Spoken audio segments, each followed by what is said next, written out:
Bismillahirrahmanirrahim. Assalamualaikum warahmatullahi wabarakatuh. Alhamdulillahirabbil alamin. Wassalatu wassalamu ala asyrofil anbiya wal mursalin wa ala alihi wa ashabihi ajma'in. Allahumma salli ala sayyidina Muhammad wa ala ali sayyidina Muhammad. Bapak Ibu hadirin yang dirahmati Allah, pertama sekali puji syukur kita panjatkan kehadirat Allah yang melapangkan rezeki bagi siapa saja yang dikehendakinya dan menyempitkan rezeki bagi siapa yang dikehendakinya. Salawat dan salam kita sampaikan untuk roh Nabi kita dan besar Muhammad Sallallahu Alaihi Wasallam yang telah mengajarkan kepada kita keseimbangan antara tawakal dan ikhtiar. Bapak Ibu hadirin yang kami hormati, untuk pertama sekali kita hormati Ibu Rektor Pasca Sarjana Ibu Prof. Nur Sakinah Daulay, yang kita hormati Bapak Wakil Direktur Bapak Profesor Dr. Salamuddin MA, yang kita hormati narasumber kita pada hari ini telah berhadir bersama kita Bapak Profesor Dr. Andri Sumitra MA. Yang terhormat Bapak Ibu yang hadir di masjid maupun yang online, dan Bang Dr. Hayaksa MA, Ustaz Dr. Julfahmi, dan Bapak Ibu semua, maupun yang hadir melalui kanal online, dari online. Hari ini sebagaimana sudah kita ketahui bersama, kajian rutin kita yang dilaksanakan oleh Ulil Albab Center. Hari ini kita mengkaji satu tema yang sangat menarik tentang kunci-kunci pembuka rezeki. Dalam Al-Quran surah Nuh sebagai pembuka, Allah Subhanahu wa taala firman, wa qul tastaghfiru rabbakum innahu kana ghaffara yursilas samaa'a 'alaikum midrara wa yumdidkum bi amwali wa banin wa yaj'al lakum jannatin wa yaj'al lakum anhara. Berdasarkan ayat ini, tafsirnya misalnya Al-Qurtubi menjelaskan bahwa ternyata salah satu di antara pintu pembuka rezeki itu adalah beristighfar. Juga menurut beliau, istighfar itu mengendahkan bahwa ternyata rezeki itu sebelum tampak di bumi, dia dibuka dulu pintunya dari langit. Nah, ini relevan dengan kajian kita pada hari ini, kunci-kunci pembuka rezeki, yang akan dikupas oleh narasumber kita Bapak Profesor Dr. Andri Sumitra MA. Baik, untuk itu Bapak Ibu hadirin semuanya, mari sama-sama kita dengarkan kepada Bapak Profesor Dr. Andri Sumitra MA. Waktu dan tempat kami silahkan dengan segala hormat. Bismillahirrahmanirrahim. Assalamualaikum warahmatullahi wabarakatuh. Waalaikumsalam. Alhamdulillahirabbil alamin. Wa bihi nasta'in ala umuri dunya waddin. Asyhadu an la ilaha illallah wahdahu la syarikalah. Lahul mulku wa lahul hamdu yuhyi wa yumitu wa huwa ala kulli syai'in qadir. Allahumma shalli wa sallim wa barik ala sayyidina Muhammadin wa ala alihi wa ashabihi wa barik wa sallim ajma'in. Yang kita banggakan dan kita muliakan, Direktur Pasca Sarjana dalam hal ini hadir Bapak Wadir, Bapak Profesor Salamuddin, agenda moderator, pembawa acara, serta Bapak Ibu, para pejuang ilmu Masjid Ulul Albab yang dimotori oleh Pasca Sarjana UIN Sumatera Utara. Hari ini saya ingin mengucapkan terima kasih sudah diberikan kesempatan untuk terlibat dalam proyek ambisius, gitu ya. Dan ini saya kira proyek yang mesti kita support, proyek yang butuh kita dukung, Karena memang kalau bisa di kampus itu kita harus banyak bicara tentang ilmu. Apalagi memang pasca sarjana itu adalah mercusuarnya perguruan tinggi. Maka saya kira kita harus banyak bicara ilmu, dan pasca sarjana wajib kita dukung menjadi motor penggerak pengembangan keilmuan, wabil khusus di Sumatera Utara. Hari ini saya akan bicara tentang kajian rezeki. Judulnya itu pintu-pintu rezeki. Judulnya sengaja saya mudahkan karena sejatinya ini sebetulnya bagian dari ekonomi. Ya, ketika orang berpikir tentang ekonomi, biasanya orang berpikir bagaimana caranya mendapatkan kekayaan, bagaimana punya uang banyak, bagaimana supaya hidupnya sejahtera. Maka hal pertama yang terpikir dari kita adalah rezeki. Bagaimana supaya kita dapat banyak rezeki, dan bagaimana supaya pintu rezeki itu bisa terbuka buat kita. Kalau kita baca dalam konteks keislaman atau ekonomi Islam, kita bisa membagi kajian fikih rezeki ini ke dalam 3 kelompok kajian. Yang pertama, nanti kita bisa mengkaji bagian yang kita sebut dengan perspektif tauhid rezeki. Apa itu? Nanti kita akan membahas tentang hakikat rezeki dalam konteks perspektif orang beriman. Yang kedua, keyakinan orang beriman bahwa Allah adalah Ar-Razzaq, sumber datangnya rezeki. Yang ketiga, adanya keyakinan bahwa rezeki telah ditulis untuk setiap manusia, bahkan sejak sebelum manusia itu dilahirkan. Yang keempat, kita harus punya keyakinan bahwa rezeki tidak akan tertukar kalau memang sudah ditetapkan bagi kita sejak kita akan dilahirkan. Yang kelima, ada perbedaan antara rezeki bagi orang yang beriman dan rezeki bagi orang-orang kafir, dan seterusnya. Untuk bagian tauhid rezeki ini saya ada membagi 10 tema besar. Lalu yang kedua, ada tema berkaitan dengan mindset atau cara berpikir orang beriman dalam memahami rezeki. Ya, di sini saya ada membahas sekitar 13 tema, yaitu rezeki dijamin tapi tetap ikhtiar diwajibkan. Rezeki yang halal itu lebih berkah. Kalau kita cari dari yang haram, maka keberkahan Allah akan tertutup. Syukur menambah rezeki, kufur menghilangkan rezeki. Nah, itu nanti sampai dengan tema ke-23. Nah, lalu pada bagian ketiga itu ada bahasan berkaitan dengan apa saja pintu-pintu rezeki. Tadi moderator sudah menyampaikan salah satu di antaranya barangkali istighfar. Paling tidak kalau kita baca dalam buku-buku yang dituliskan oleh literatur Islam, maka kita akan menemukan bahwa rezeki itu bisa melalui 2 pintu. Satu pintu langit, pintu dari Allah Subhanahu wa Ta'ala. Yang kedua, pintu dengan sebab duniawi. Jadi ada namanya pintu dari sebab ukhrawi, ada rezeki dari sebab pintu duniawi. Rezeki jalur ibadah, ada juga nanti rezeki dari jalur kita melakukan amal sosial. Ada rezeki dari jalur muamalah, kita bekerja, ya, kita berjual beli. Kemudian ada rezeki juga dari pintu berkeluarga dan lain sebagainya. Tapi hari ini saya mau bahas hal yang paling mendasar dulu, berkaitan tentang mindset. Seperti apa sesungguhnya sebagai orang beriman kita memahami hakikat rezeki.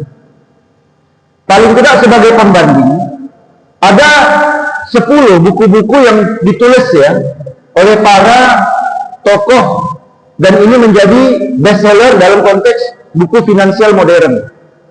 Bagaimana Barat dengan psikologi modernnya memahami kekayaan, dan nanti kita akan lihat bagaimana sesungguhnya kita sebagai orang beriman memahami hal tersebut. Kenapa?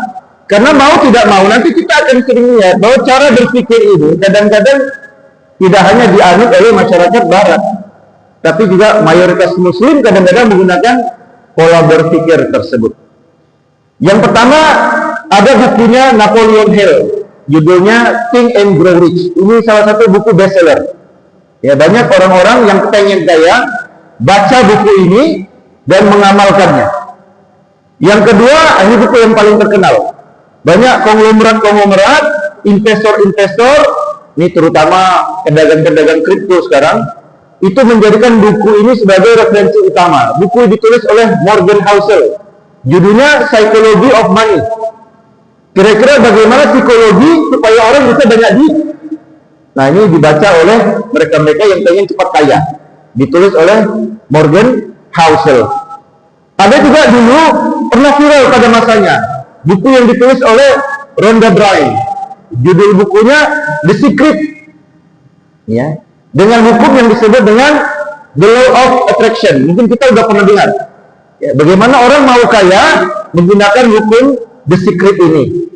Kemudian ada juga khusus tentang The Law of Attraction, pengembangan The Basis of the Teaching of Abraham, yaitu bagaimana pemahaman kita menarik rezeki dalam rumpun agamanya Abrahamatik, agamanya Nabi Ibrahim. Ini ditulis oleh Esther dan Jerry Hayes. Yang kelima, ini saya yakin kita juga pasti ada yang mungkin sudah baca. Bukunya Robert Kiyosaki. Judulnya Rich Dad, Poor Dad. Itu juga banyak dibaca oleh orang-orang Islam tentang bagaimana dia bisa mendapatkan rezeki supaya cepat kaya. Ada lagi bukunya Thomas Stanley dan William Danko. Judulnya Millionaire Next Door. Yaitu tentang bagaimana kita meniru orang kaya, ya, dan dia memberi contoh bagaimana orang kaya itu bisa jadi milioner, jadi step by stepnya. Berikutnya ada Graham Sabatier. Dia nulis buku tentang financial freedom, bagaimana cara mendapatkan posisi sebagai orang yang bebas secara finansial. Lalu ada Steve Siebold, How Rich People Think, menulis buku tentang bagaimana cara berpikir orang kaya. Jadi kalau kita mau kaya, ini kita harus tiru cara berpikir orang kaya menurut Steve Siebold. Lalu ada Carlos Torabi, juga cukup terkenal bukunya You Are So Money. Ya, ini membicarakan tentang bagaimana supaya orang bisa banyak duit. Nah, lalu terakhir, ini yang saya baca, ada Wallace Wattles. Bukunya berjudul The Science of Getting Rich, yaitu ilmu tentang bagaimana menjadi kaya. Artinya apa, teman-teman sekalian, Bapak Ibu? Bahwa di zaman modern hari ini, perhatian orang terhadap bagaimana menjadi kaya itu menjadi salah satu jurang yang sangat banyak diisi oleh masyarakat kita. Sehingga sekarang banyak yang gampang kena tipu dia.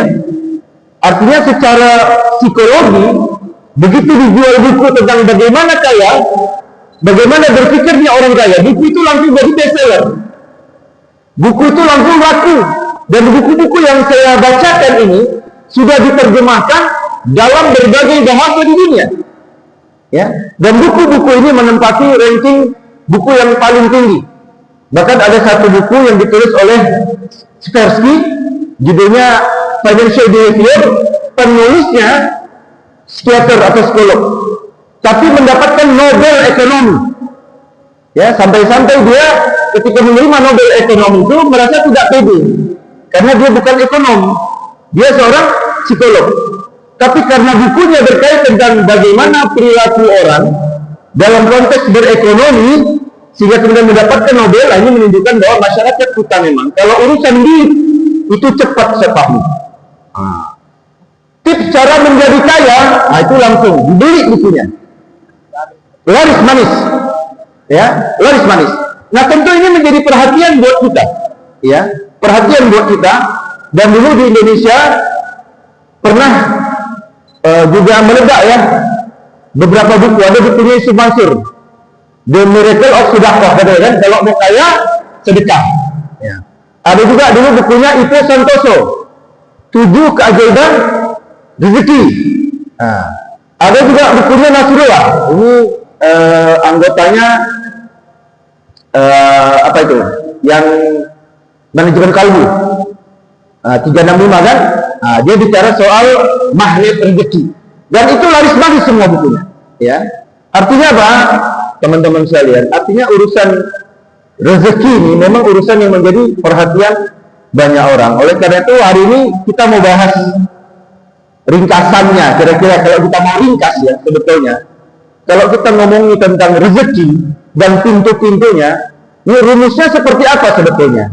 Ya, rumusnya seperti apa? Kalau dalam konteks literatur barat, mereka fokus pada membangun kekayaan finansial. Makanya semua judulnya bicara soal finansial, getting rich, bagaimana supaya kaya. Sedangkan dalam Islam tidak hanya fokus cara menjadi kaya. Ingat ya, Islam tidak melarang kita menjadi kaya. Ya, boleh jadi kaya, karena ini ada pengalaman Abdurrahman bin Auf. Kita tahu ketika hijrah, Abdurrahman bin Auf itu tidak bawa apapun. Rumahnya tinggal, kekayaannya tinggal, keluarganya tinggal.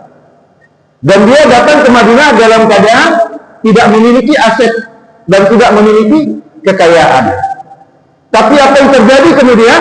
Sampai di Madinah, beliau meminta ditunjukkan pasar. Ya kan? Adillani as-suq. Tunjukkan saja kepadaku di mana pasar.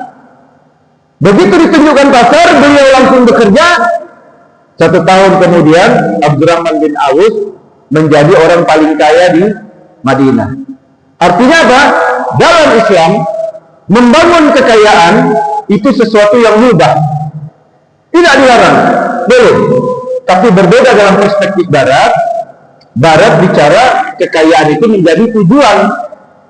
Islam menjadikan kekayaan sebagai wasilah. Ya, sebagai wasilah. Untuk apa? Ya, supaya bisa berguna untuk orang lain. Kekayaan itu bisa dimanfaatkan untuk memfasilitasi ibadah, bisa memfasilitasi sedekah, bisa memfasilitasi nafkah, ya, bisa menghalalkan yang haram, misalnya untuk menikah. Ya kan, karena dia meninggalkan istri, ya tentu haram dong kalau dia berhubungan dengan perempuan lain sebelum dinikahi. Maka supaya menghalalkan yang haram itu butuh duit, butuh mahar. Ya, dan itu terungkap ketika Nabi SAW bertanya kepada Abdurrahman bin Auf, ya, tangannya Abdurrahman bin Auf kelihatan menggunakan inai. Ya, sehingga Nabi bertanya, apa hal gerangan yang terjadi oleh Abdurrahman bin Auf? Lalu Abdurrahman bin Auf mengatakan, aku baru saja menikah dengan mahar emas sebesar sebongkah batu, ya, sebongkah batu kecil. Tapi bayangkan tuh, bagaimana Abdurrahman bin Auf dari nol kemudian menjadi orang yang mampu sampai dia bisa melamar seorang perempuan, menikah, dan itu tidak bisa kalau dia tidak memiliki kekayaan. Ya. Nah, oleh karena itu dalam Islam nanti kita pahami, jadi rezeki itu bukan sekedar banyak duit, tapi rezeki itu bicara soal bagaimana proses kita mendapatkannya dan bagaimana rezeki itu kita manfaatkan. Buku-buku financial modern itu dalam kalau kita mau kita sederhanakan, bisa kita lihat ada 3 yang mereka bahas. Yang pertama, mindset atau pola pikir, bahwa kalau orang berpikir positif, maka arah hidupnya biasanya juga positif. Yang kedua, perilaku atau behavior. Perilaku atau behavior itu lebih penting daripada sekedar memiliki kekayaan yang banyak. Kalau perilakunya negatif, kekayaan yang banyak itu akan menjadi sia-sia. Kalau perilakunya positif, maka kekayaan yang banyak itu bisa bermanfaat buat banyak orang. Dan yang terakhir adalah tujuan akhir dari kekayaan bukan untuk menumpuk kekayaan, bukan untuk dipamerkan, tapi bagaimana supaya kita mendapatkan kebebasan, ketenangan, dan kebermaknaan. Artinya apa?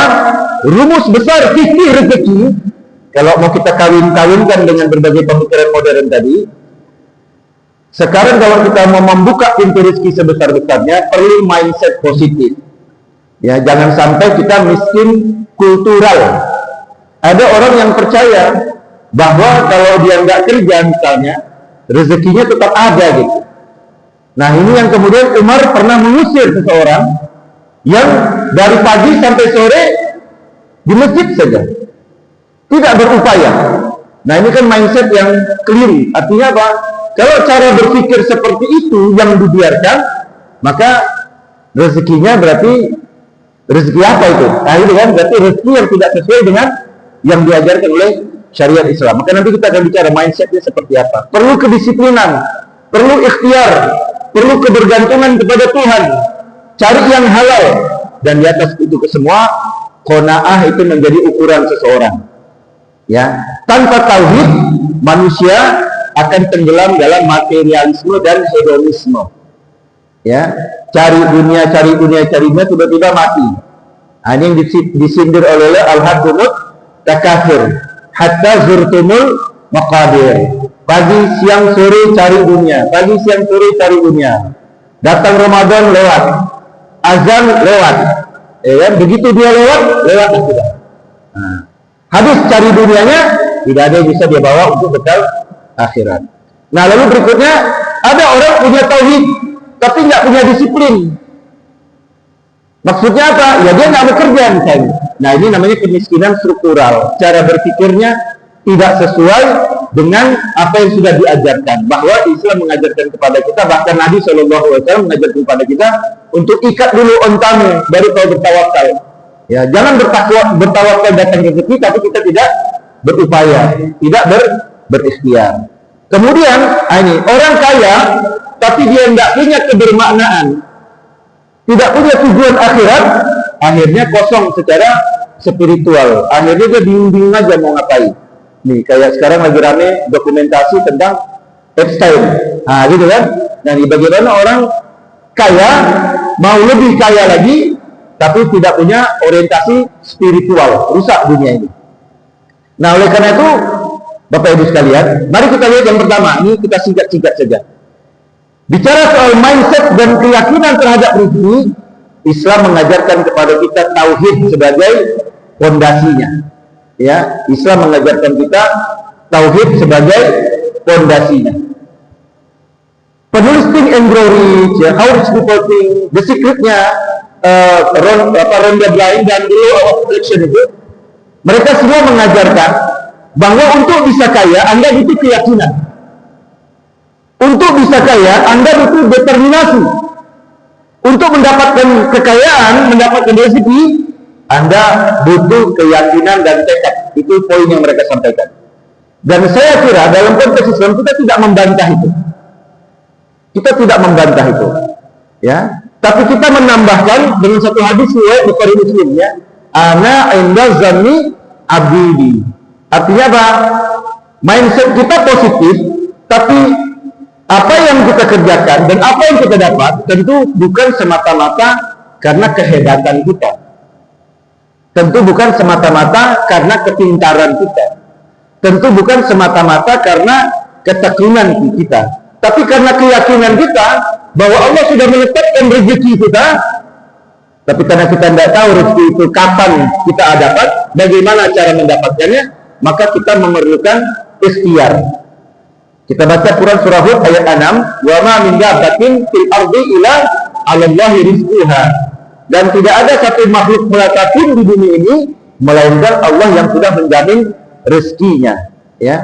Wa 'ala Allah falyatawakkalul mu'minun. Dan kita diminta bertawakal kepada Allah. Bagi orang yang yakin dan keyakinan bukan pada dirinya, tapi keyakinannya kepada Allah, maka dalam hadis riwayat Tirmidzi menyatakan lau annakum tatawakkaluna 'ala Allah haqqa tawakkuli li rizqakum. Seandainya kalian bertawakal kepada Allah dengan sebenar-benar tawakal, niscaya Allah akan memberi rezeki kepada kalian. Maka untuk poin yang pertama, mindset, ya, dan keyakinan, bagaimana kita bisa membuka pintu rezeki, Islam mengajarkan kepada kita, jangan pernah kita menyandarkan keyakinan atas kekayaan dan rezeki pada diri kita sendiri. Dalam konteks ilmu-ilmu barat memang demikian, karena mereka memang ilmunya sekular. Ya, maka dalam buku-buku tadi dijelaskan bahwa keyakinan dan tekad adalah sebab Anda mendapatkan rezeki. Keyakinan dan kecerdasan adalah sebab Anda mendapatkan kekayaan. Kalau Anda yakin pada dirimu, you are what you think, kata mereka. Kamu adalah apa yang kamu pikirkan. Ya. Tapi kemudian Islam menambahkan, you are what you think. Kita memang apa yang kita pikirkan, tapi pikiran kita harus selaras dengan pikiran sang pemberi rezeki, yaitu Ar-Razak.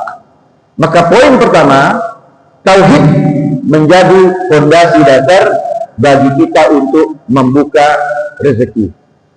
Ya, kenapa? Bagi orang yang yakin rezeki kita sudah ditentukan, tapi kita tidak tahu kapan rezeki itu turun, bagaimana kita dapatkan. Maka kita perlu poin yang kedua, kita sebut dengan ikhtiar. Orang barat menyebutnya dengan work ethic, etos kerja. Nah, gitu ya.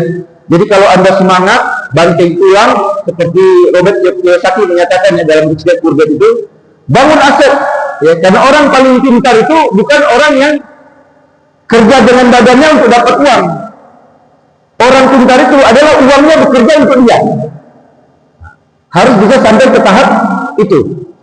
Ya, kalau orang masih bekerja secara fisik untuk bisa mendapatkan uang, itu level paling rendah. Kata Robert Kiyosaki, namanya kuadran buruh atau kuadran pekerja. Kita harus naik level, kata Robert Kiyosaki, menjadi levelnya investor. Uang kita yang bekerja untuk kita. Nah, tentu konsep ini tidak kita bantah, karena dalam Islam ada konsep wakaf, di mana pokoknya bekerja, hasilnya kita manfaatkan untuk kebaikan. Pokoknya tetap hasilnya mengalir. Nah, ini konsep ini tidak kita bantah. Ya, dalam Islam membangun aset adalah sesuatu yang dibolehkan. Ya, Allah yang mengharamkan kalau dia dengan cara yang batil. Maka dalam Quran ada wa halallahu al-bai'a wa harrama riba. Dulu orang-orang Yahudi itu cari kekayaan dengan cara makan uang riba, menggunakan uang. Ya, ketika ada pasar Qainuqa, ketika Nabi hijrah, pasarnya Yahudi itu pasar yang menghalalkan segala cara, termasuk mencampurkan gandum basah dengan gandum kering, mengurangi sumbangan, bersumpah palsu. Nah, ini pasar yang biasa terjadi di pasar Qainuqa. Tapi Islam kemudian mewarnai cara mencari rezeki. Tidak boleh dengan cara menghalalkan cara seperti itu. Anda boleh bangun aset, tapi bangun aset Anda dengan cara yang halal, gitu ya. Kalaupun kemudian targetnya adalah financial freedom, kebebasan yang dimaksud adalah kita bebas untuk beribadah tanpa perlu mikir lagi. Kalau aku mau nyumbang, habis gitu. Kalau aku nanti mau bangun masjid, udah gak ada lagi gitu. Mau pergi umroh, gak ada duit. Nah, mau mengumrohkan orang, mikir, ngutang dulu. Mau pergi haji, terpaksa kredit. Nah, itu kan berarti problem, masalah. Ya. Oleh karena itu, dalam konteks kaya, ya, Islam mengajarkan kepada kita bagaimana selagi-lagi Utsman bin Affan sampai sekarang itu masih ada harta wakafnya, ya, sampai bisa bangun hotel, dan itu dimanfaatkan mengalir terus. Artinya apa? Konsep investasi adalah konsep yang dibenarkan dalam Islam, dan itu menjadi salah satu cara agar kita bisa freedom. Ya, freedom yang dimaksud adalah kita tidak terikat lagi untuk beribadah. Jangan sampai kita ngangkat takbir, kita mikir nih, waduh, besok mau makan apa? Nah, gitu kan. Yang bahaya kan, waktu mau takbir, besok aku mau makan siapa? Nah, itu yang bahaya tuh. Kita jadi predator. Kenapa? Ya, saking nggak tahu lagi kita gimana caranya mendapatkan rezeki, gitu kan, menghalalkan segala cara. Nah, ini ya, saya kira beberapa hal yang bisa kita kaji. Ada 7 sebetulnya, ini baru 2 ya. Tapi kita ringkas-ringkas lagi kalau begitu. Nah, jadi dalam Islam, keinginan untuk kaya bisa kita kuatkan dengan berinvestasi. Ya, uang kita bekerja untuk kita. Jangan sampai kita yang bekerja untuk uang. Ya, sehingga dengan demikian kita akan mendapatkan yang disebut dengan tadi financial freedom, supaya kita free to worship, supaya kita bisa bebas untuk beribadah. Nah, berikutnya nomor 3, Islam mengajarkan kepada kita bagaimana kita bisa mengendalikan nafsu kita. Ya, zuyyina linnasi hubbu syahwat, kan gitu ya. Itu sudah menjadi karakter manusia, kita punya syahwat baik kepada pasangan, apalagi kepada kekayaan. Ya kan? Emas, perak, kendaraan, tanah, ladang. Ya, kalau sekarang ini uang-uang digital, kripto, ya kan? Rumah sewa, entah apa-apa sekarang ya. Nah, itu bagian dari yang kita cintai. Tapi Islam mengajarkan kepada kita bahwa nafsu dan emosi itu harus dikendalikan, ya, harus dikendalikan. Harus ada kata cukup, ya. Nah, yang menarik adalah dalam bukunya Morgan Housel, Psychology of Money, dia memperkenalkan konsep cukup. Dia bilang, kalau Anda mengejar kaya, Anda akan terjebak kepada jebakan lingkaran tikus, ya. Tikus itu dia berputar-putar, itu ada permainan tikus, ya. Dia berputar-putar sampai mati, dia akan di situ terus. Kenapa? Karena dia mengejar makanannya, ya. Jadi kalau kita mengejar kekayaan, maka kita tidak akan pernah merasa cukup. Jadi Morgan Housel mengatakan, kalau Anda mau menjadi orang paling bahagia, jangan kejar kaya, tapi Anda harus mengenal kata cukup. Karena kalau Anda mengejar kekayaan, hidup Anda tidak akan pernah cukup, dan karena hidup Anda tidak pernah cukup, Anda tidak akan mengenal kata bahagia. Ya, tapi kalau Anda mau bahagia, ini Morgan Housel menawarkan Anda harus mengenal kata cukup dalam hidup Anda. Karena kebahagiaan sejati itu bukan ketika Anda kaya, tapi kebahagiaan sejati ketika Anda sudah mendapatkan kecukupan. Ya, makanya di dalam konteks kehidupan kita lebih bagus hidupnya pas-pasan daripada jadi orang kaya. Pas mau beli mobil ada uangnya, ya kan? Pas mau beli rumah ada uangnya. Pas mau nikah ada jodohnya, ada maharnya, ada uang antarannya. Ah gitu. Jadi yang paling penting itu bukan banyak asetnya, tapi yang paling penting adalah cukup. Dan itu diperkenalkan bukan oleh orang Islam, tapi itu sangat sejalan dengan ajaran Islam, ya. Karena dalam Islam diajarkan bahwa kekayaan sejati bukan kaya harta, tapi kekayaan sejati adalah kaya jiwa, ya kan? Rina an-nafs, ya kan? Kaya dengan jiwa kita. Nah itu. Yang keempat, perlu ada disiplin, ya, dalam urusan kekayaan. Ya, dalam Islam memang kita tidak boleh boros, ya. Karena kalau kita mubazir, maka kita akan menjadi temannya syaitan. Pernah ada pertanyaan, boleh nggak kita sedekah semua harta kita? Dulu zaman Nabi ada seorang sahabat mendatangi Nabi Shallallahu Alaihi Wasallam. Dia sangat kaya, dan dia merasa kekayaannya berlebih. Sehingga dia datang mendatangi dan mengatakan, ya Rasulullah, saya ingin menyedekahkan semua harta saya. Saya cuma punya satu anak perempuan, dia. Lalu Nabi mengatakan, jangan kau sedekahkan semuanya, itu terlalu banyak. Bagaimana kalau setengah? Ya. Lalu Nabi mengatakan, itu juga terlalu banyak. Sepertiga, silakan. Jadi kata Nabi SAW, kau tinggalkan ahli warismu dalam keadaan kaya, itu lebih baik daripada kau tinggalkan ahli warismu dalam keadaan susah. Karena nanti jadi peminta-minta dia kalau hidupnya susah, ya. Artinya apa? Ini kedisiplinan itu menjadi sesuatu hal yang penting dan itu juga sejalan dengan ajaran Islam. Bahkan Aisyah radhiyallahu anha pernah dikasih wasiat oleh Nabi Shallallahu Alaihi Wasallam. Ya Aisyah, wahai Aisyah, selamatkanlah dirimu dari api neraka walau dengan setengah biji kurma. Ya, logikanya kalau kita punya satu kurma jangan kasih semua. Orang kenyang awak mati. Ya, jadi jangan berlebihan kita juga dalam berbuat baik. Ya, selamatkan dirimu selain kau menyelamatkan juga orang lain. Kalau memang cuma satu, ya bagi dua, separuh untuk kita, separuh untuk orang yang membutuhkan. Jadi dalam hal finansial, ya, Islam tidak mengajarkan kita untuk terlalu memegang harta itu terlalu erat sehingga kita menjadi orang yang pelit. Kalau kita pelit, rezeki kita akan sempit. Nah, itu konsepnya. Tapi kita juga tidak boleh terlalu boros. Tangan kita terlalu terbuka sehingga siapapun meminta kita beri, hingga akhirnya tidak ada yang tersisa lagi untuk kita. Ya, dalam hadis Nabi Shallallahu Alaihi Wasallam, sedekah yang paling baik adalah sedekah yang kau keluarkan setelah kau cukupi kebutuhanmu. Makanya kalau orang bayar zakat, tidak wajib dia bayar zakat kalau tidak ada untuk dirinya. Benar ya? Kalau tidak ada lagi untuk dirinya, nggak wajib dia bayar zakat. Nah, inilah indahnya ajaran Islam. Walaupun kadang-kadang dalam kehidupan sehari-hari, entah filosofi dari mana itu, hiduplah seperti lilin. rela menerangi orang lain walaupun dirinya hancur. Nggak gitu ya. Syariat Islam tidak mengajarkan kita untuk menghancurkan diri kita untuk menyelamatkan orang lain. Nah, gitu ya. Jadi syariat Islam mengajarkan mungkin kayak kita naik pesawat itu ya. Apabila engkau ingin menolong orang lain, tolonglah dirimu sendiri dulu. Nah, gitu ya. Jadi kalau terjadi turbulensi, ambil oksigennya, tolong diri sendiri, baru tolong orang lain. Takutnya nanti awak nolong orang lain, awak kehabisan oksigen, ya kan? Awak mati, orang pun mati, tidak ada yang selamat.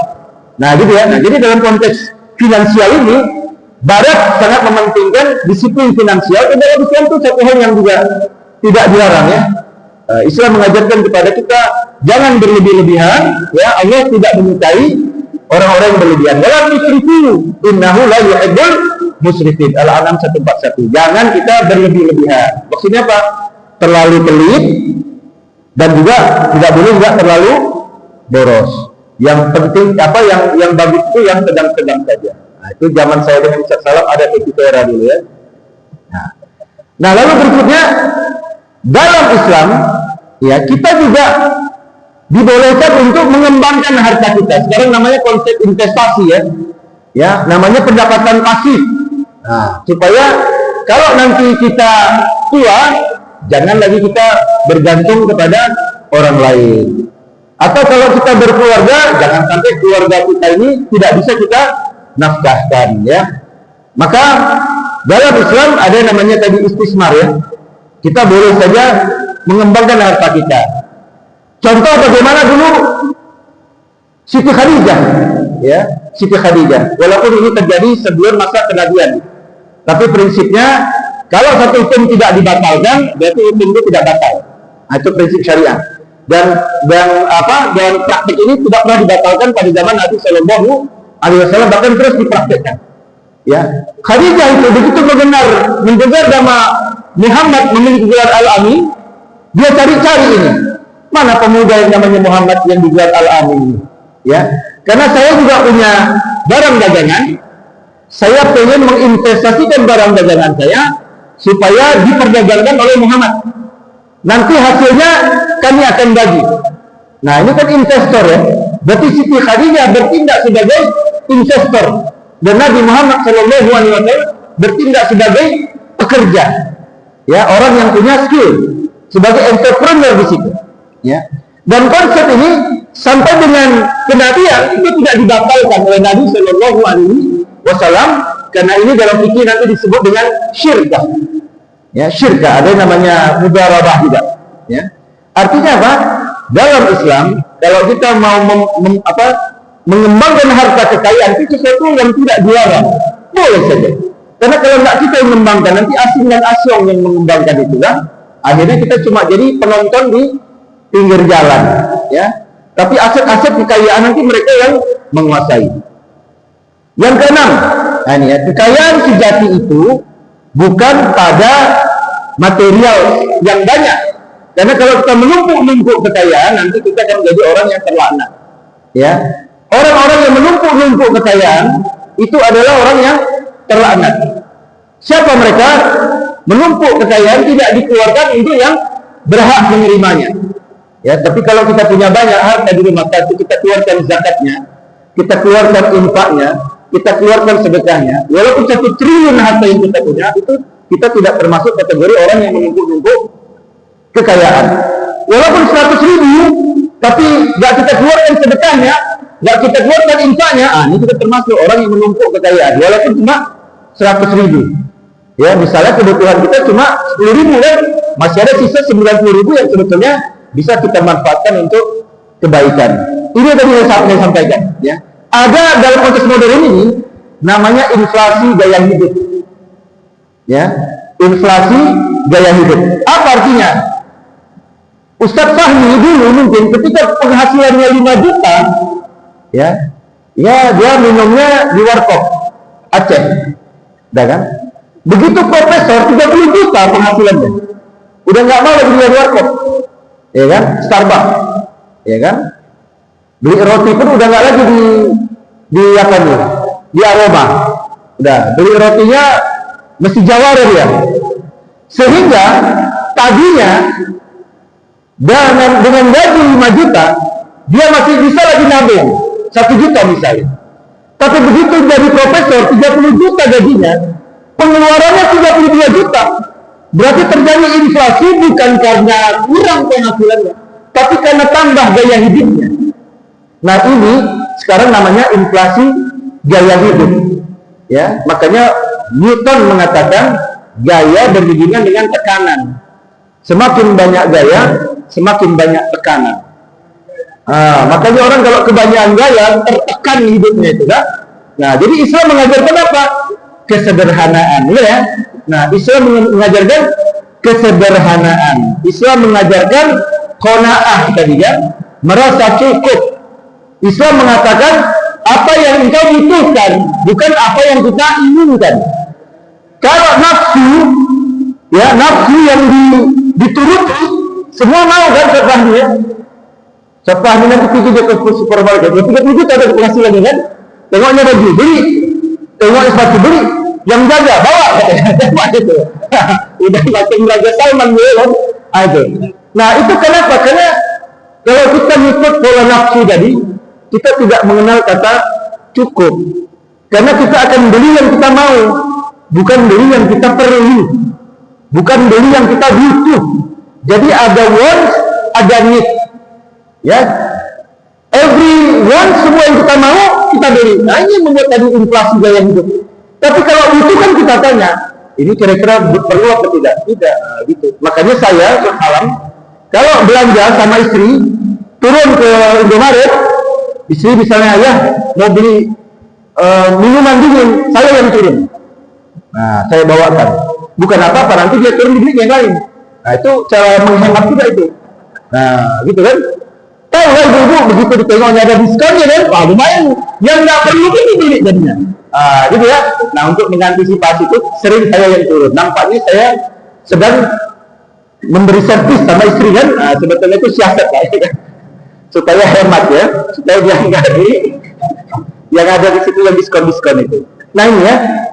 Nah jadi dalam hadis riwayat Muslimnya, Nabi Shallallahu Alaihi Wasallam mengatakan, "Qad aflaha man aslama wa ruziqa kafaafan wa fata'ahu Allahu bima ataahu." Sungguh beruntung orang-orang yang masuk Islam diberi rezeki yang cukup dan Allah menjadikannya qanaah. Ya, ini qanaah ini bukan berarti kita miskin, tidak. Ya, orang Islam itu 9 dari 10 sahabat yang dijamin masuk surga itu semuanya orang kaya. Dulu kita cek. Ya, dan mereka meninggal dalam keadaan meninggalkan harta yang banyak. Ada emas, ada perak, ada kuda, harta ladang, ya kan, kurma, gandum dan lain sebagainya. Mereka orang kaya. Tapi mereka tidak terkenal karena kekayaan. Ya, tapi mereka terkenal karena ketakwaannya.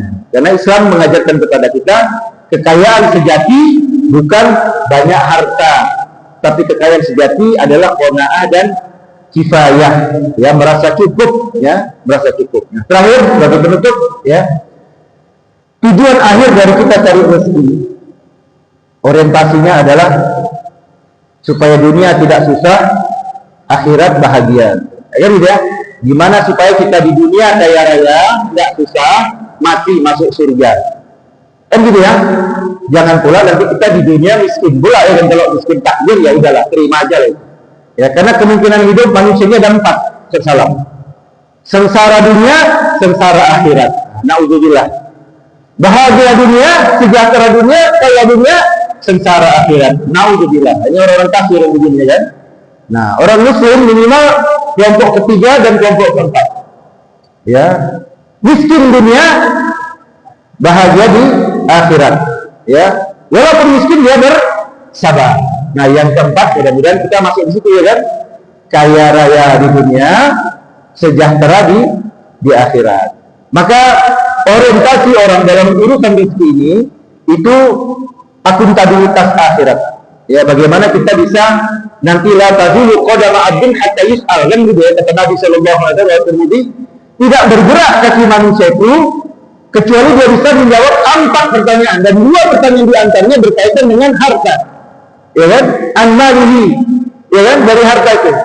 Dari mana harta itu didapat? Min aina iktasabahu wa fi ma anfaqahu. Dari mana harta itu dia dapat dan kemana harta itu dia belanjakan. Jadi urusan cari rezeki Dalam Islam itu tidak hanya urusan bagaimana kita menumpuk dan mencari kekayaan. Ada yang lebih penting dari itu, solusi. Bahwa bagaimana kita bisa mempertahankan integritas kita. Pulang dari masjid, tadinya dari rumah bawa sendal kanan-kanan. Begitu di masjid, di pintu sendalnya baru kita lihat. Wah, gimana tuh? Terjadi pertarungan batin, ya? Kalau kita tidak menggunakan perspektif berpikirnya Islam, ya, kita tinggalkan sendal kita yang kanan-kanan tadi. Kita bawa sendal yang baru, ya kan, yang punya orang itu, kan? Tapi karena perspektif kita adalah sa'adah di dunia wa sa'adah fil akhirat, maka kita tidak berani menjual kebahagiaan akhirat kita demi kesenangan sesaat sendal baru tadi. Jangan gara-gara sendal baru tadi tergadai akhirat awal. Surga diganti dengan sendal baru yang mungkin harganya cuma 15.000. Perkara apa? Perkara kita tidak mampu mengendalikan hawa nafsu. Nah, jadi urusan rezeki itu hal kecil, ya. Kalau yang besar ya biasa lah, ya kan? Ada amplop nanti di kantor, ya kan? Ini Pak Ustaz, ada kan titip sama bapak yang ya. Awak buka sedikit, ambil selembar, ya kan? Nah, sehingga sampai sana udah berkurang dia. Nah, ini titip lagi untuk syadu Allah, berkurang. Ngomong sampai sana tinggal amplopnya aja. Ya kan? Perkara waktu dia di sama orang banyak bilang, saya nggak penting amplopnya, katanya, ya, nggak penting itu. Nah, rupanya dapat amplopnya aja dia. Nah, gitu ya. Nah, baik Bapak Ibu sekalian, mungkin ini menjadi pengantar, ya, bagaimana mindset atau cara kita berpikir memahami tentang rezeki dan pintu-pintunya. Secara umum, kalau kita baca kitab atau kita baca buku, rezeki itu di dalam Islam bisa kita bagi kedua tadi, ya. Ada rezeki dari jalur langit dan ada rezeki dari sebab duniawi, ya. Rezeki dari sebab langit itu rezeki yang Allah akan beri, dan biasanya itu rezeki dengan sebab takwa, ya. Kalau rezeki dengan sebab duniawi, ini biasanya rezeki yang sifatnya universal. Bagi orang kafir sekalipun Allah akan berikan rezekinya. Tapi tentu kita mengerti filosofi orang beriman dan orang kafir dalam konteks kehidupan ini berbeda. Nanti kita bahas dalam kajian yang lain. Nah, itu bukunya berbeda lagi tuh.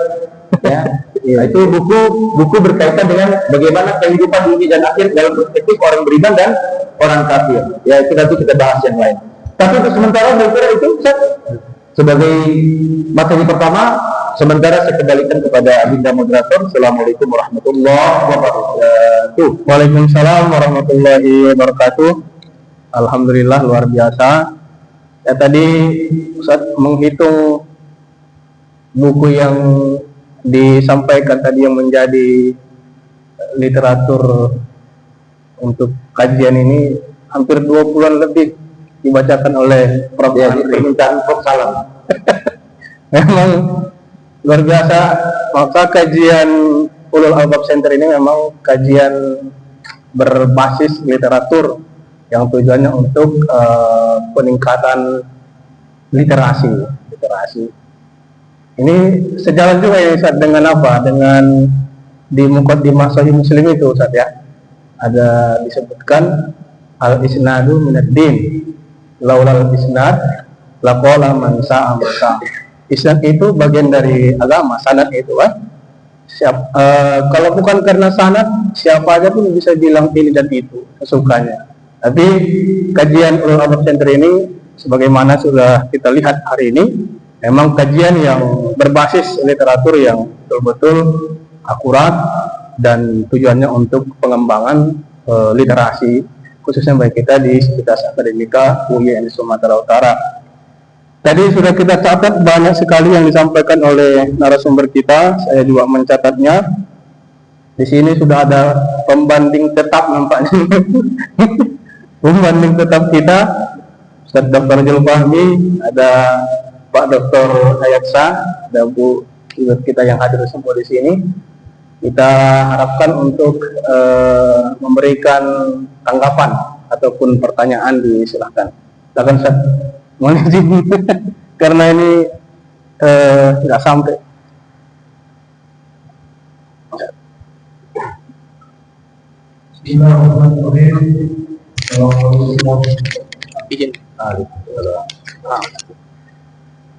Terima kasih atas waktu yang diberikan Saya ingin bertanya kepada narasumber, Bapak Profesor kita. Jadi menurut elit global, kekuasaan, kekayaan itu adalah kekuasaan. God.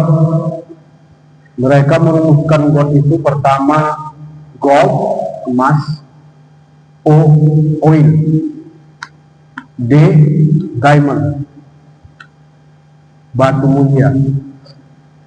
Dan ini kenyataan, Rin. Gold itu dikuasai oleh keluarga Rothschild. Jadi keluarga Rothschild ini menentukan harga emas. Misalnya, naik harga emas, sekarang turun, itu ditentukan oleh keluarga Rothschild. Karena mereka menguasai emas di seluruh dunia. Yang kedua, oil, minyak, dikuasai oleh keluarga Rockefeller di Amerika. Jadi kalau presiden manapun yang ingin menjadi presiden di Amerika tadi harus sowan ke keluarga Rockefeller. Yang ketiga, diamond, dikuasai oleh keluarga Oppenheimer. Ini elit global tingkat tinggi, penguasa dunia. Jadi jelas di situ kekayaan itu adalah kekuasaan. Kebijakan dunia ini tergantung kepada penguasa. Nah, jadi mereka melambangkan tiga keluarga ini sebagai apa? Tuhan, God. Jadi jelas ya, duit itu adalah Tuhan. Nah, Ismullah Azam itu duit. Ada yang mengatakan kullu khabdin wa rafin wa nasbin muta'alliqun bil fulus. Nah, itu kaidah nahwu. Setiap baris bawah, baris atas, baris mati tergantung kepada duit. Nah, tapi kalau kita kaji tadi ya, ini kan semua sumber daya alam ya, emas, minyak, kemudian diamond. Kaitannya dengan negara kita Indonesia, sumber daya alam kita itu begitu kaya, tapi kita tidak menjadi penguasa dunia. Ini kan ada pertanyaan, berarti sumber daya manusianya sangat rendah. Emas kita dikelola oleh mereka. Nah, minyak kita ekspor mentah, kemudian dijual kembali kepada kita dengan harga yang lebih tinggi. Berarti ada masalah dengan diri kita. Jadi bagaimana kita ini menumbuhkan kesadaran ya seluruh masyarakat Indonesia ini bahwa bagaimana kita memanfaatkan sumber daya alam kita itu yang begitu kaya untuk kesejahteraan seluruh tumpah darah Indonesia. Jadi tidak lagi kita berpikir kemana-mana, mau keluar negeri lari dari kerjaan, sementara alam kita ini begitu kaya. Masalahnya sumber daya manusianya begitu rendah, sehingga tidak bisa mengelola dengan baik. Jadi pertanyaannya begini, Pak Prof, apalah khasiatnya kita ini memberikan pencerahan kepada mahasiswa kita, anak didik kita, supaya sadar akan pentingnya sumber daya manusia ini untuk mengelola sumber daya alam kita yang begitu kaya. Sehingga negara ini tidak hanya mendanai APBN-nya dari mana? Utang dan pajak. Ibaratnya kalau kita keluar kerja kita ngutang aja, lama-lama kita tinggal utang. Tak ada apa-apa, tinggal utang lah ya kan, masih mengutang aja. Begitu juga negara ini, kalau mengutang aja, tinggal utang nanti. Inilah pentingnya kesadaran tadi. Ya. Kira-kira itulah ingin dipertanyakan. Bagaimana kita menumbuhkan kesadaran seluruh bangsa ini supaya apa ya? Supaya pentingnya mengelola sumber daya alam tadi dengan baik. Ya, supaya tidak lagi kita tergantung kepada produk-produk Israel. Jadi kita mau boikot produk Israel. 90% ini semua produk Israel. Apa produk Indonesia? Kenil, lupis, ya kan, pisang goreng. Jadi kalau kita boikot itu juga kita makan. Pecel, ya. Produk kita nggak ada, kreativitas kita nggak ada, inovasi kita nggak ada. Ini mungkin demikian. Mohon pencerahan. Assalamualaikum warahmatullahi wabarakatuh. Waalaikumsalam warahmatullahi wabarakatuh. Terima kasih.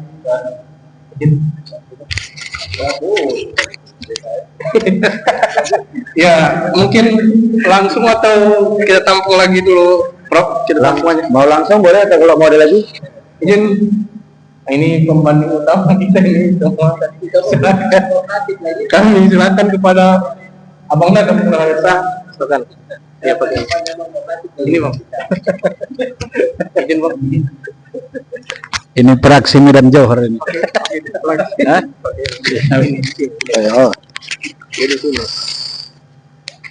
Ini juga. Iya udah.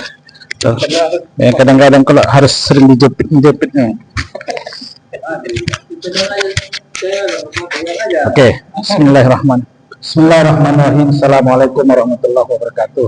Waalaikumsalam. Ustaz narasumber yang kita hormati, majelis ilmu yang berbahagia di Masjidul Albab yang kita sayangi dan rahmati Allah di hari yang penuh kebahagiaan berkah ini.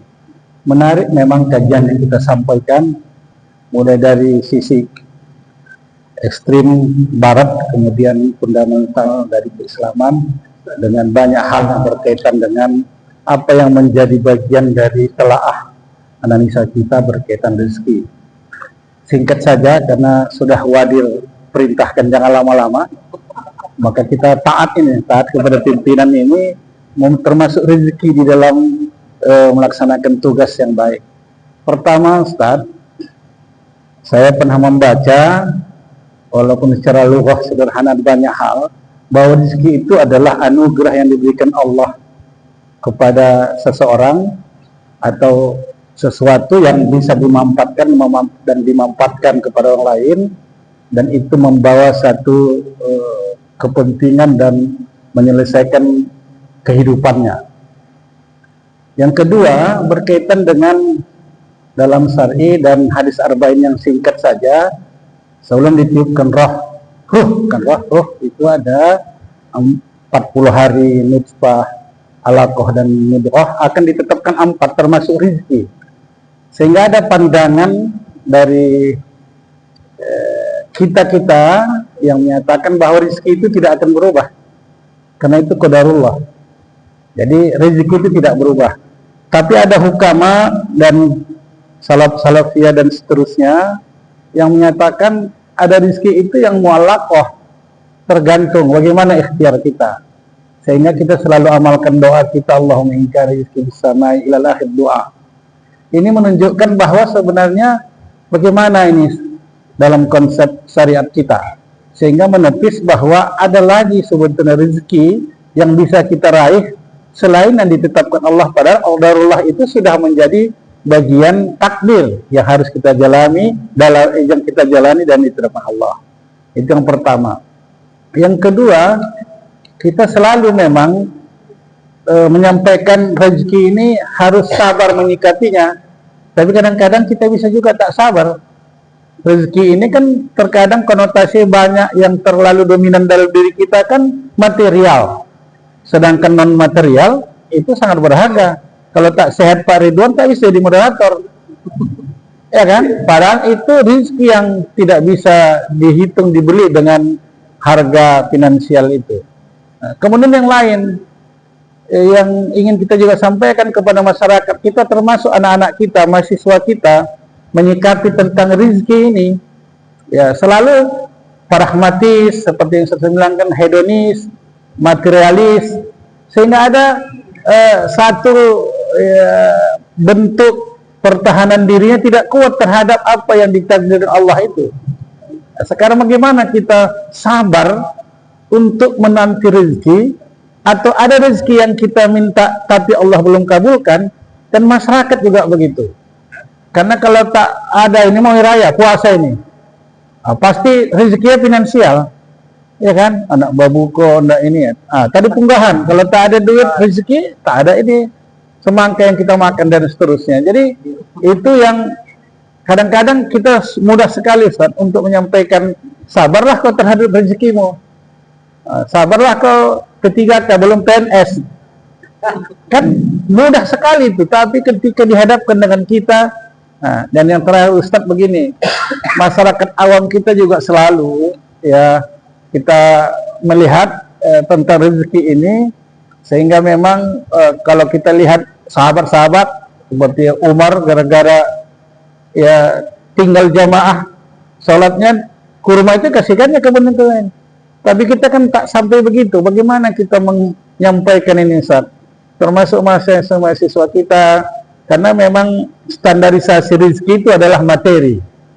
Nah, ini bulan Ramadan perlu kita sampaikan, ustaz-ustaz yang menyampaikan, sehingga dipaksakannya.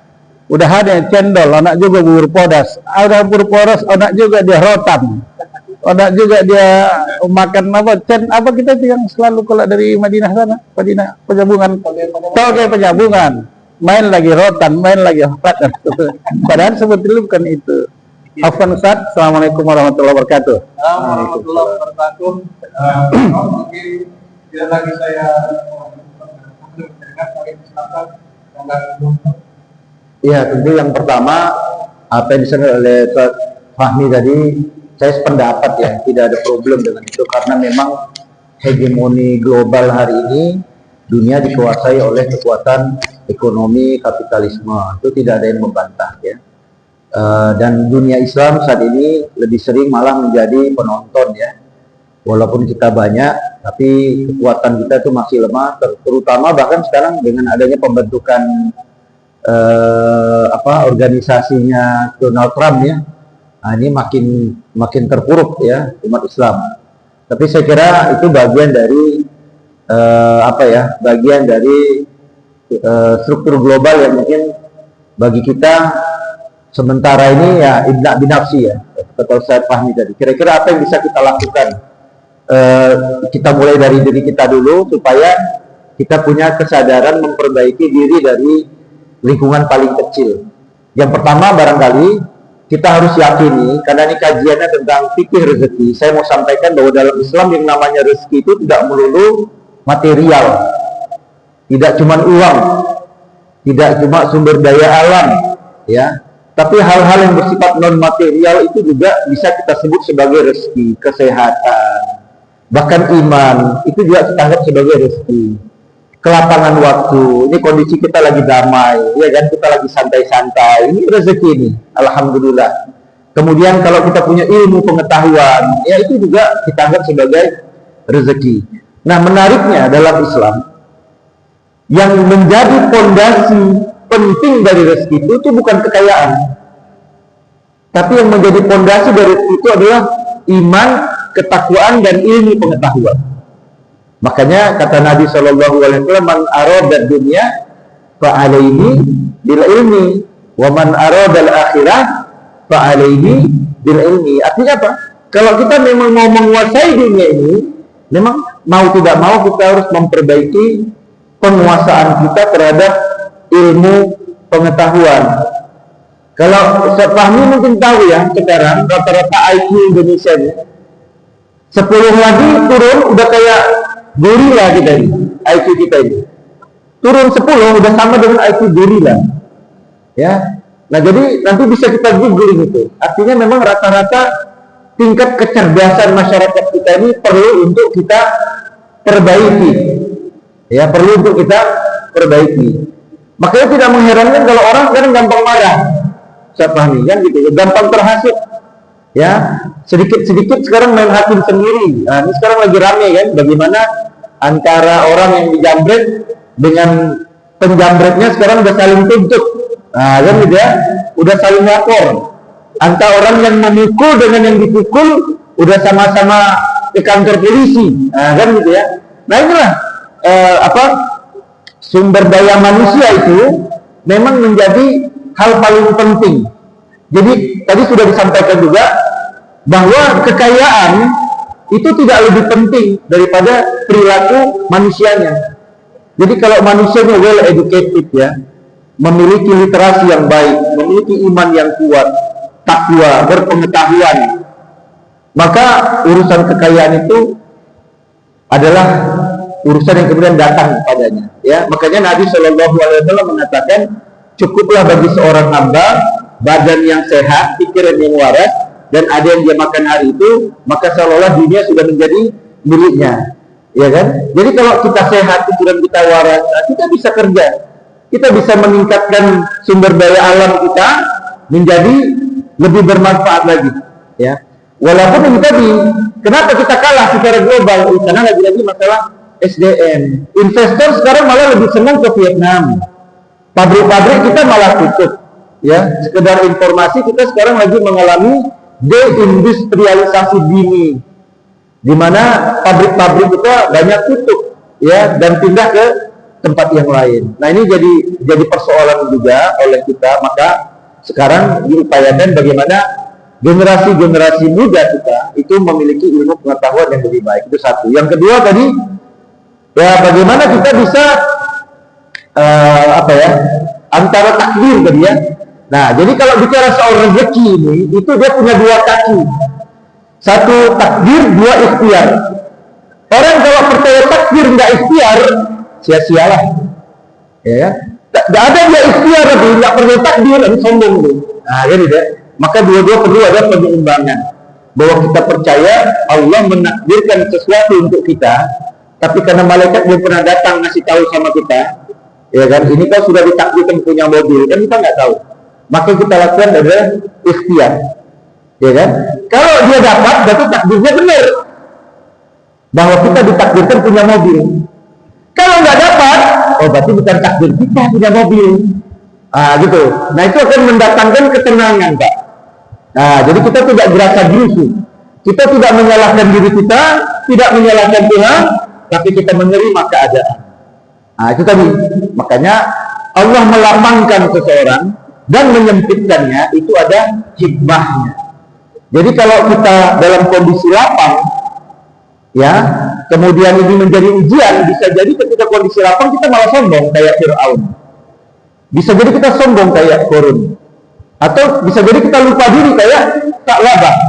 Maka untuk mencegah itu, barangkali tadi kita udah usaha, kita udah ikhtiar gagal, mungkin hikmahnya Allah tetap menghendaki kita tetap menjadi hamba yang tawakal. Kita tetap menjadi hamba yang tidak lupa kepada Allah. Allah masih senang kita datang ke masjid berdoa. Jangan-jangan duit kita banyak, kita nggak ke masjid, kita ke warkop, ya kan? Tinggal pesan karena duit banyak. Tapi kalau duit nggak banyak, kita ke masjid nangis, Pak, ya kan? Ya Allah, susah kali lah hidupku, gini kali lah, gitu kan? Nah, bisa jadi kesempitan yang Allah berikan kepada kita itu memang pintu rezeki supaya kita bisa tetap taat kepada Allah Subhanahu wa Ta'ala. Jadi dalam konteks rezeki ini tadi, lapang dan sempit itu udah hikmahnya, karena kita masih hidup di dunia. Dunia ini tempat kita diuji. Berhenti kita diuji kalau kita sudah meninggalkan dunia ini. Menerima kita hasil dari ujian itu. Apakah kita menerima hasilnya di tangan kanan masuk surga jannatin na'im, atau kita menerima hasilnya di tangan kiri dengan maksiat kita dibakar, ya. Na'udzubillahi min dzalik, yang seperti itu. Nah, lagi-lagi tadi bagaimana membangun kesadaran supaya kita tidak buru-buru memvonis, udah capek-capek aku sholat, miskin juga ya. Si kawan itu ketika nggak sholat, Fortuner dia, bisa jadi itu istidraj, dikasih dia Fortuner supaya makin sombong, kan gitu ya. Nah, jadi prinsipnya adalah tadi dalam konteks fikir rezeki dalam Islam itu selalu punya dua kaki tempat dia berdiri. Satu, kita percaya bahwa rezeki kita sudah ada takdir dari Allah Subhanahu wa Ta'ala, tapi di atas itu semua, kaki kedua, kita tetap wajib ikhtiar. Kalau dapat, oh berarti betul, sudah ditakdirkan aku dapat mobil ini. Kalau nggak dapat, berarti memang ikhtiar kita tidak salah, ya kan? Tapi memang belum takdir kita punya mobil Fortuner. Mungkin untuk sementara mobilnya Pajero, kan gitu ya. Gitu. Wallahu a'lam bishawab. Baik, terima kasih kita ucapkan kepada Bapak Profesor Andri Sumitra yang sudah menanggapi pertanyaan-pertanyaan yang disampaikan. Baik, karena waktu kita sudah menunjukkan pukul 11.30, Prof, mungkin sebenarnya masih ada pertanyaan-pertanyaan, tapi karena waktu kita sangat terbatas, kita khutbah Jumat lagi. Ya, mudah-mudahan apa yang disampaikan hari ini sangat luar biasa bermanfaat, baik bagi kita yang hadir langsung di masjid maupun yang mungkin yang menonton dari media sosial ya, karena kajian kita ini Prof disiarkan di baik TikTok maupun Instagram, YouTube, dan ini disebarluaskan, mungkin bisa dibaca oleh khalayak ramai karena ini sangat bermanfaat. Sekaligus ini mengukuhkan peran pasca sarjana melalui Ulul Albab Center di dalam pengembangan literasi dengan kajian-kajian yang berbasis literatur yang kuat. Mudah-mudahan semua ini mendapatkan keberkahan dari Allah, dan itu kita tutup kajian kita ini dengan membacakan doa. Kami harapkan kepada Prof memimpin doa. Doa sarpah biar di afdal doanya. Alisnya tidak tahan dari mana kan? Ya mungkin Pak Zulkarni nanti tetap setelah doa baru kami mohonkan kesediaan Prof Salamuddin untuk nanti menyerahkan sertifikat. Kami harapkan Ustaz mau memimpin doa. Iya lah, Iya Prof aja. Karena ini tradisinya Prof. Jadi narasumber yang memimpin doa sekaligus. Na'udzubillahi minasyaitonir rajim. Bismillahirrahmanirrahim. Alhamdulillahi rabbil alamin, wassalatu wassalamu ala asyrafil anbiya'i wal mursalin wa ala alihi wa ashabihi ajma'in. Allahumma salli ala sayyidina Muhammadin salatan tunjina biha min jami'il ahwal wal afat wa taqdi lana biha jami'al hajat wa tutahhiruna biha min jami'is sayyi'at wa tarfa'una biha 'indaka 'ala darajat wa tuballighuna biha aqsal ghayat min jami'il khairati fil hayati wa ba'dal mamat ya qadiyal hajat. Allahumma arzuqna ilman nafi'a wa fahman wasi'a wa rizqan halalan tayyiba. Allahumma ighfir lana dhunubana wa liwalidina warhamhum kama rabbawna shighara. Rabbana atina fid dunya hasanah wa fil akhirati hasanah wa qina adzaban nar. Walhamdulillahi rabbil alamin. Baik, setelah dengan doa tadi berakhir kajian hari ini, dan saya selaku moderator kita tutup kajian ini dengan baca hamdalah alhamdulillahirabbil alamin.